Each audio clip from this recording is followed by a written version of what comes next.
Now discussing about the today's work things.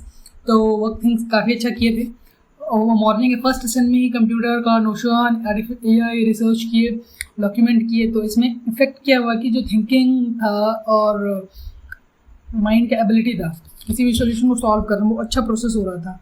जो हम उसको एग्जाम में हम उसको कॉपी पेस्ट रिपीटेटिवनेस में डालने वाले थे, वो जब हम सुबह में किए ना तो मेरे को नया पोटेंशियल अनलॉक हुआ। नया पोटेंशियल अनलॉक क्या हुआ, जो प्रॉम्प्ट हम यूज़ किए वो प्रॉम्प्ट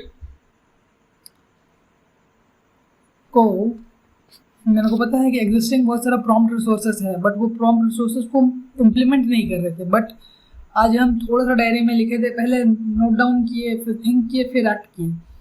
तो यहाँ पे ये जो प्रोसेस मेरे को मिला, ये जो स्टेप्स चले, ये था एक क्रिएटिविटी पहले करने का।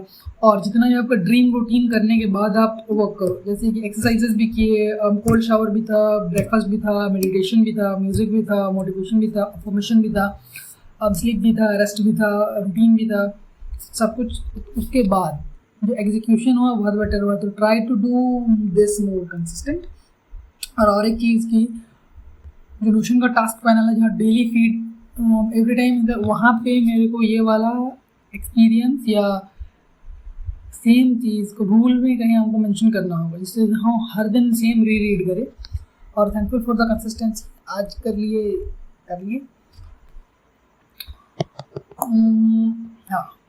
तो था कि नोशन का जितना भी प्रॉम्प्ट था, हम अभी थे सोचे कि प्रॉम्प्ट जितने भी हम रिसर्च किए सबको एक जगह में हम रखें, ताकि हम बाद में उसको रिव्यू कर सके या देख सके कि ये हम किए थे। तो टेबल बनाओ प्रॉम्प्ट के लिए, और जिसमें हम बड़ा कैटेगराइज को उसमें अंदर लिखे। जैसे जो पर्सनली डेवलपमेंट है, पर्सनली डेवलपमेंट एक जगह, एंटरप्रेन्योरशिप एक जगह, बिजनेस एक जगह, कंप्यूटर थिंग एक जगह, एकेडमिक्स वाले थिंग एक जगह। तो देखो अभी कितना क्विक मेरे को आइडिया आ गया। जितना भी एकेडमिक्स वाला, आइदर डिप्लोमा हो गया और मैथमेटिक्स हो गया, कोई भी सब्जेक्ट लर्निंग है या पर्टिकुलर फील्ड का है, तो अगर वो एक ही पैनल में रहेगा ना, क्योंकि है तो वो एजुकेशन एकेडमिक्स, तो जब एक ही पेज में रहेगा तो आपको सॉर्ट आउट करने में इजी रहेगा कि ये ब्लॉक्स, ये टेक्स्ट लिखना है, ऐसे लिखना है, ये पूछना है, ये पोटेंशियल आंसर होगा तो ही हम आगे जाएंगे। तो वो कितना अच्छे से अभी आपको पता चलेगा। एजुकेशनल वाले एक जगह, फाइनेंस एक जगह, और बिजनेस वाला भी ना, तो आप कनेक्ट करोगे। अगर बिजनेस कोई एक या एंटरप्रेन्योरशिप या क्रिएटिविटी का कोई एक चीज़ आया तो उसको कॉपी करना है मेरे को हर जगह, और उसको चेंजेस कर करके इम्प्लीमेंट करना है। तो इसका कैटेगराइजेशन बहुत अच्छा हुआ। देखिए और कुछ जैसे कि सिंगल चीज़ पूछने से अच्छा उसको घुमा के थोड़ा सा ज़्यादा पूछो, ताकि वो सिंगल चीज़ को उसमें ऐड करने के साथ और भी कुछ दे दे। हम इलेक्ट्रॉनिक्स और इलेक्ट्रिकल के सिंगल कंपोनेंट को हम सर्च करते हैं, बट हम उससे कैटेगराइजेशन भी पूछे, डोमेन भी पूछे, सब डोमेन भी पूछे, ब्रांच भी पूछे, फंक्शन भी पूछे, तो कितना अच्छे से आ गया पूरा कैटेगराइजेशन, मेन डोमेन, सब डोमेन, ब्रांच भी आ गया। और उसके साथ जो की कंपोनेंट था कितना सारा था उसके अंदर में आ गया। तो हमको गुच्छा भी मिल गया, फिर फंक्शन भी मिल गया, एग्जाम्पल भी मिल गया, वो पर्पस भी मिल गया, सारा कुछ हो गया अभी शॉर्ट एंड सिंपल में। तो ये वाला फॉर्मेट, तो ऐसे ही पूछना है और यही प्रॉम्प्ट को आपको एक जगह में रखना है।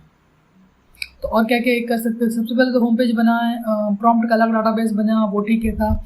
और फिर जैसे अभी हम बात की कि एजुकेशनल सेल्फ डेवलपमेंट, अभी देख लेते हैं प्रोडक्टिविटी वर्क, तो उसको कैसे, और क्रिएटिविटी, यूट्यूब कंटेंट क्रिएशन के अलग अलग कॉम उसमें, और उसको फिर से अरेंज कैसे करना है। जितना भी मेरा एग्जिस्टिंग प्रॉम्प्ट है, चाहे वो इंग्लिश का है उसको एजुकेशनल फीड में देंगे, कंटेंट क्रिएशन का है उसको एक जगह में देंगे, और फिर क्रिएटिविटी वाला सेक्शन है उसको एक जगह में देंगे। और ट्राई टू डू रिफाइन कि जो मेरा माई सेल्फ है वो मेन पेज रहेगा, और मेन पेज होने के बाद जो अंदर में रहेगा लॉन्ग लिस्ट डाटाबेस, और उस डाटाबेस में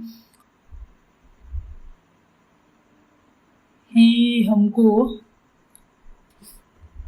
कुछ रखना हो। माई सेल्फ इम्पोर्टेंट डाटा उसी डाटाबेस में सब होना था। तो याद नहीं आ रहा है क्या क्या चीज़, जैसे थोड़ा थोड़ा आया है।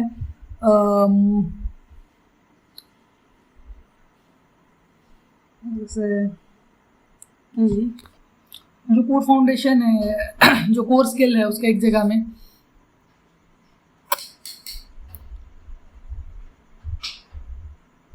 और तो याद नहीं आ रहा, लेकिन ठीक था ये सब। तो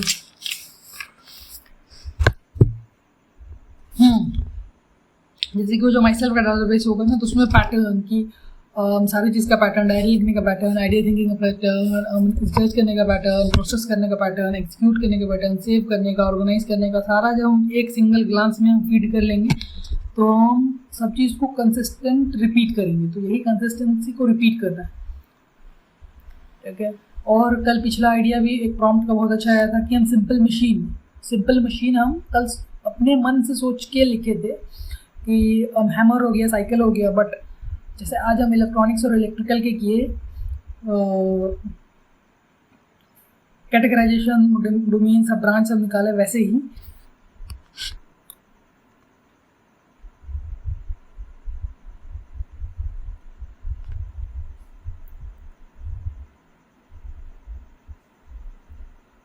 सिंपल मशीन के भी निकाल। तो थैंक यू।